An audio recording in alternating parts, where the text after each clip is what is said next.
Smith Wesson M&P22. This is a fantastic gun from Smith Wesson, actually made by Walther in Germany and imported to the United States or whatever country you happen to be shooting in by Smith Wesson. And this is a great gun for several reasons. Let me just talk about a few of those up front here. So 22 caliber, 22 long rifle is a very affordable round to shoot, as everyone knows. And in these days of crazy ammo prices, if you want to, if you can find one of those 550 or 575 boxes, you can take that to the range and shoot all day or all week and not worry about blowing a ton of money at the range. With that, also cheapness, if you're going to a class, some of the classes I do, we shoot maybe 12 or 1,500 rounds in the course of a weekend.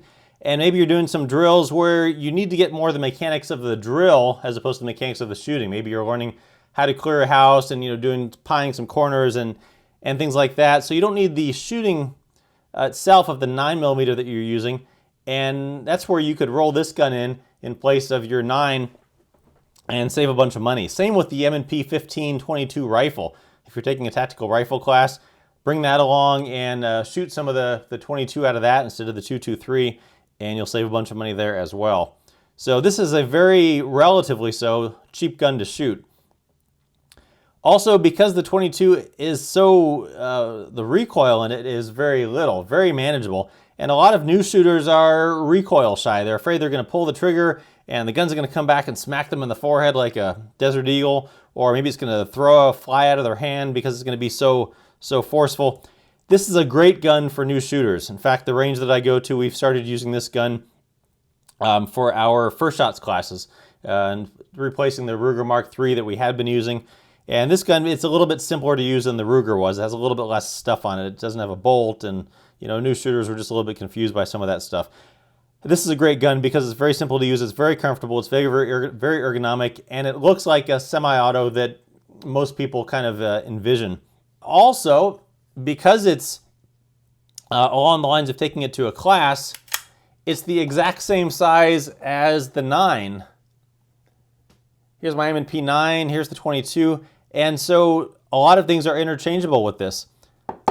For example, here's a Raven holster that I have for them.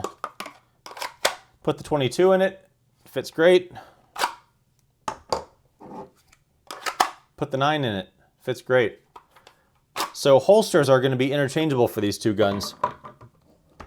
The ergonomics are going to be the same. Again, getting back to if you're going to take it for a class, things like that, the ergonomics between these two guns are going to be very much the same. So if you've got the full-size 9 and you want to just practice some stuff with the gun, some of the techniques, pick up the 22 and you can practice those techniques a lot cheaper. Let's get into the construction of this. It's very similar to the 9. Again, if you're used to the 9, everything on this gun is going to be very familiar. If you're used to really any of the other M&Ps, this gun is going to be immediately familiar to you.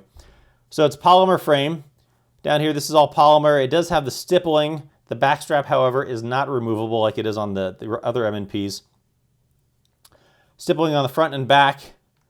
Magazine release here, it's got the stippling, and all the controls on this are reversible. So you can swap this out and have it on the other side. The safety, which I'm not a fan of safeties, but the safety is on both sides. When it's in fire position, it just runs straight along with the slide. Otherwise, you can flip it up, flip it down to shoot it. The slide lock, also on both sides. Same trigger style as the M&Ps, the other M&Ps. Has the hinge trigger safety here, so if you're able to pull the top, if you drop it, this part's not going to go, it's not going to go off. The slide on this is aluminum versus steel on the regular M&Ps, and that's going to cause this to be about 5 ounces lighter. About 23 ounces for this compared to 28 ounces for the 9. With that aluminum slide, you need to be careful what you're putting on here. So the sights that come on it are just a regular white dot up front, and in the back, no markings on the rear sight. And for me, I wish that was a little bit tighter there. There's a lot of space there. I wish that was just a little bit tighter for a little bit more accuracy. But there's the sight picture. Now you can swap this out, these sights, as long as we're here. The rear sight does have screws for both windage and elevation. You might want to put some Loctite up in here, because I've seen some guns where this is coming loose and it starts sliding off to the side, and if you're not careful, you might even lose it. So Loctite that a little bit. Elevation back here, and there's the stock sights. You can put some aftermarket sights on this, but you just want to be careful to not get steel sights on this. A great option is the Dawson Precision sights, and they give you a nice, they're fiber optic, so they give you a nice little red and yellow sight picture there. Maybe I'll do a separate review on these, but there's an option there. But just be careful not to put steel sights on the aluminum frame, because you could potentially, or the aluminum slide rather, you could potentially bend the slide, so be careful what you're putting on there. It does have a rail up here if you want to mount a light. On the side here, I could maybe do out without the big white painted Smith Wesson name, but whatever, that's all right. Before we disassemble it, let's have a look at the magazine. This comes with a 12-round magazine. Almost every other 22 caliber gun comes with a 10-round magazine, so you're going to get 2 extra rounds, which is actually pretty nice. It has a thumb assist here. You can slide that down, make it a little bit easier when you're loading those rounds in there. Slides right in. This gun does have a safety so that if there's no magazine in it, the trigger will not pull.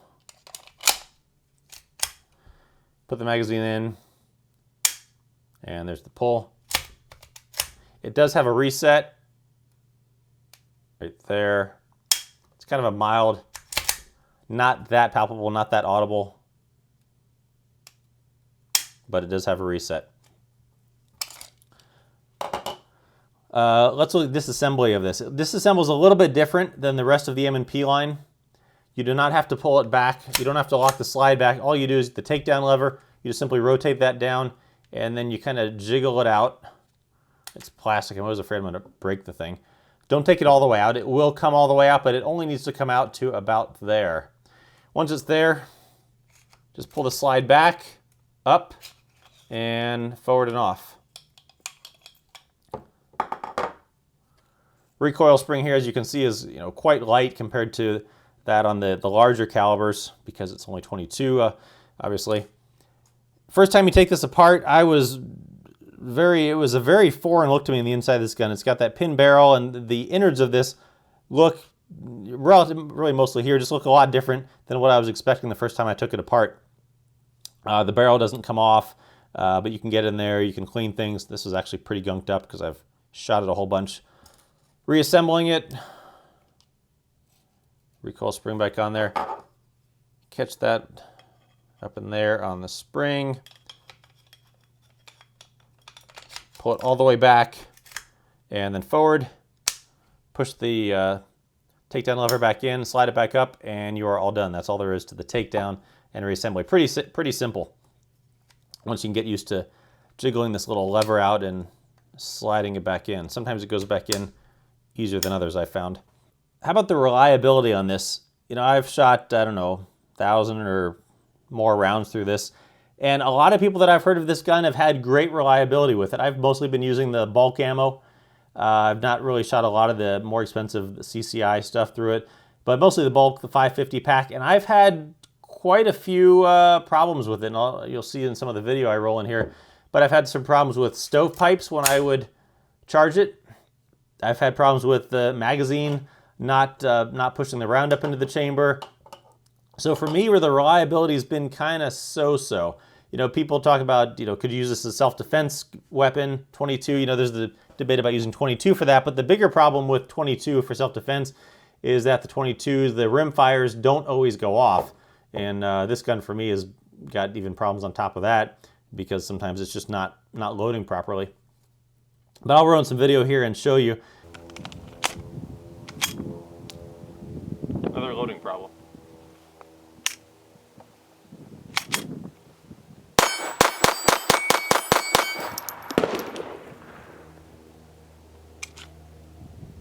So you can be pretty accurate with it. Not too bad as far as that goes, but I have had some problems with it loading. I've had 2 stovepipes, and I've had that failure to load right there. So what I've found is when you put it in with the slide lock back, you put the magazine in. Sometimes when you go to release the slide, pulls it up and you get a stovepipe. I've had that happen twice now. There's another stovepipe.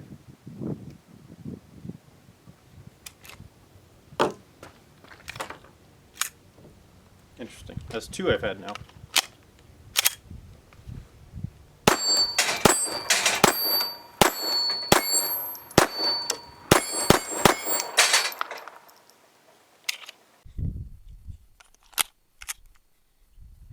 Stovepipe.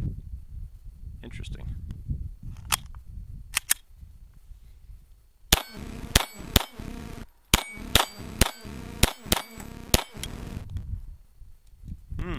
And not locking back after the last round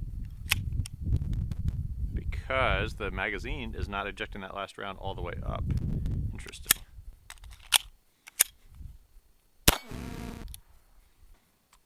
Well, that's interesting. So there were a few malfunctions there. When I first loaded, I got a stovepipe, and then I got some where the magazine wasn't pushing all the rounds all the way up, and so the slide wasn't locking back, but the trigger would still pull. Interesting malfunctions. But otherwise, I love this gun. It's been a fantastic gun. I'm glad I got it because I'm going to take it to some classes, and it's going to save me some money along with my 9. So it is a fantastic choice. If you've got the 9, if you're looking for a 22, if you're a new shooter, if you're looking to save some money, again, all sorts of reasons why this gun is fantastic. Check it out, the Smith & Wesson M&P22.